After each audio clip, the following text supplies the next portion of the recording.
Welcome to Pioneer. ഇന്നൊരു surprise ആയിട്ടാണ് നമ്മൾ എത്തിയിരിക്കുന്നത്. RPFന്റെ നോട്ടിഫിക്കേഷൻ വന്നിട്ടുണ്ട്. എല്ലാവരും സർപ്രൈസ് ആയില്ലേ? നോട്ടിഫിക്കേഷനിൽ എന്തൊക്കെ ഡീറ്റെയിൽസ് ആണ്, നോട്ടീസിൽ എന്തൊക്കെ ഡീറ്റെയിൽസ് ആണ് പറഞ്ഞിരിക്കുന്നത് നമുക്ക് നോക്കാം.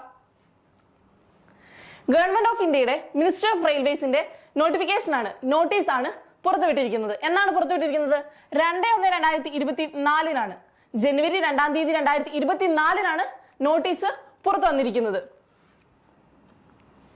ഡീറ്റെയിൽസ് വേക്കൻസീസ് റിപ്പോർട്ട് ചെയ്തിട്ടുള്ളത് കോൺസ്റ്റബിളിന് 2000 വേക്കൻസികളും അതുപോലെ തന്നെ SIക്ക് 250 വേക്കൻസികളുമാണ്. കോൺസ്റ്റബിളിന് 2000 വേക്കൻസി, SIക്ക് 250 വേക്കൻസിയാണ് ഇപ്പം റിപ്പോർട്ട് ചെയ്യപ്പെട്ടിട്ടുള്ളത്. വേക്കൻസികൾ ഇനിയും കൂടുന്നതാണ്.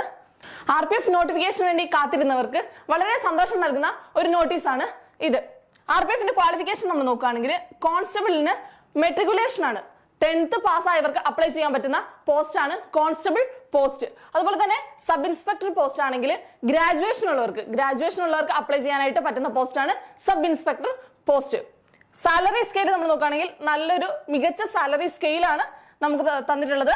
കോൺസ്റ്റബിളിന് 26,000 മുതൽ 32,000 വരെ സാലറി സ്കെയിൽ വരുന്നുണ്ട്. അതുപോലെ തന്നെ സബ് ഇൻസ്പെക്ടറിനാണെങ്കിൽ 43,300 മുതൽ 52,030 വരെയാണ് സാലറി സ്കെയിൽ വരുന്നത്. ഓക്കെ, നല്ലൊരു അവസരമാണ്. അടുത്തതിന്റെ നോട്ടിഫിക്കേഷൻ വരുന്നതായിരിക്കും. പൈനിയറിലൂടെ വിവരങ്ങൾ നിങ്ങൾക്ക് അപ്ഡേറ്റ് ചെയ്യുന്നതായിരിക്കും. Okay, thank you.